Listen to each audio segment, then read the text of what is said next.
இன்றைக்கி என்னதான் மீடியாக்கள், நெட்வொர்க், நிறைய யூடியூப் சேனல், நிறைய தகவல்களை எல்லாருமே நிறைய நல்ல நல்ல கருத்துக்களை எல்லாம் சொல்கிறாங்க. நானே நல்ல பதிவுகளை தெரிஞ்சு நானும் அதுலேருந்து சில விஷயங்களை எடுத்துகிட்டு தான் இருக்கேன். ஏன்னா கட்டுறது கையளவு கல்லாத உலகளவு தானே.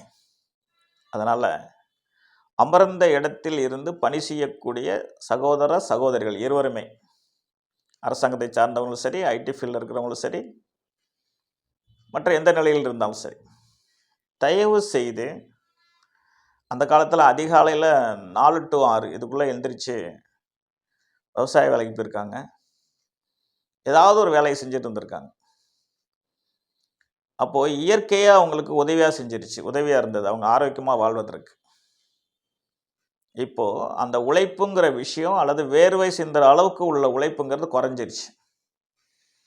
ஏன்னா விஞ்ஞான உலகம் பெரிய அளவில் வளர்ந்ததுனால பெரிய பொருளாதாரமும் படித்தவர்கள் கிடைக்கிறது, வேலையும் நிறைய கிடைக்கிறது.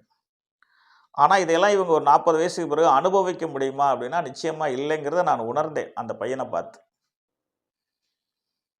அப்போது 40 வயதுக்கு பிறகு அவங்களுடைய உடல் ஆரோக்கியம் முழுமையாக பாதிக்கப்படும் என்பதை நான் கற்பனை செஞ்சு பார்த்தேன்.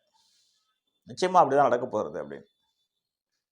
சரி, இது பொது நலன் கருதிய விளம்பரம் தானே. பொது நலன் கருதிய என்னுடைய சேவை அல்லது விளம்பரம் எது வேணால் வச்சுக்கலாம். அதனால் அவசியம் இந்த 3 துறையில் இருக்கக்கூடிய நபர்கள், ஆண்கள், பெண்கள், உள்நாட்டிலிருந்து வெளிநாட்டில் பணிபுரியக்கூடியவர்கள் அல்லது வெளிநாட்டிலே இருக்கக்கூடியவர்கள், யாராக இருந்தாலும் சக மனிதர்கள் அனைவரும் உங்களுக்காக வேண்டி, உங்களுடைய எதிர்கால வாழ்க்கைக்காக வேண்டி 1 மணி நேரம் உடற்பயிற்சி செஞ்சுங்க. இது உலகத்தில் இருக்க எல்லாருக்குமே தெரியும். எல்லா துறையை சார்ந்தவங்களும் அதை சொல்கிறாங்க. எல்லா யூடியூப் சேனல்லையும் அவங்கவுங்க கருத்துக்களை பதிவு பண்ணுறாங்க, உடற்பயிற்சி பண்ணிக்கின்ட்டு. எல்லாருமே அதை சொல்கிற கருத்து தான். நான் ஒன்றும் புதுசாக என்னுடைய சகோதரர்களுக்கு நான் இதை சொல்லவில்லை.